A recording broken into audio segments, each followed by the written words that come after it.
Hello everyone, in Minute Plus Meditation here is Tuesday, February the 3rd, Feast of St. Blaise. Get your throat blessed today. If you are able to go to Mass, get your throat blessed. Hopefully the priest in your parish will do it. I'm doing it here. I'm alone, with my assistant's not here, but I'm going to do it. You can do it over the entire congregation, which is what I'm going to do. Make sure everybody gets their blessing. Okay, first reading, 2 Samuel chapter 18. Absalom happened to meet the servants of David.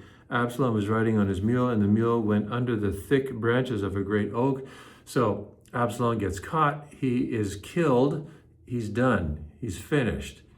And then the message is brought back to the king that Absalom is dead, and then David sort of loses it. He was deeply moved and went up to the chamber over the gate and wept, and he said, "Oh, my son Absalom, my son Absalom." So what's going to happen here is, I believe it's Joab, is basically going to rip into him. There's a lot going on with David's mourning. David, it's his son, period. But also David didn't discipline Absalom, which probably accelerated or was a catalyst to Absalom doing what he did. So I think there's hidden guilt here. I don't want to play pre-psychologist, but David has father issues. He didn't pay attention. He didn't punish Absalom for the crime he committed. You go back into the scriptures and read this. So there's a lot going on here. And basically, Joab will rip into him and say, "Look, are you weeping for this guy who wanted to destroy everybody and people have died for you?"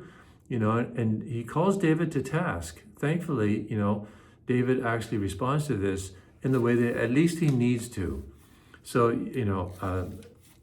as I said, there's a lot going on here. Over to the Gospel, Mark chapter 5.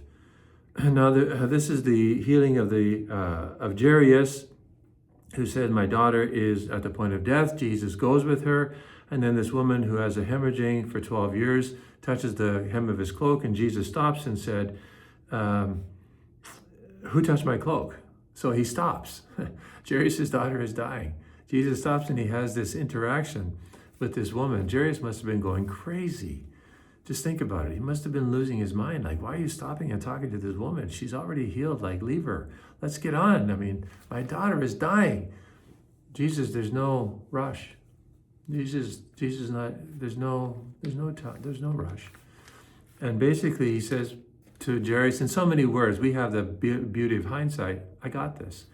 And he heals. He brings his daughter back from the dead. So he has a bigger plan here. So you and I, many times we think Jesus isn't hearing us. He is. He's not rushed. He'll answer your prayer when all is required. God bless you.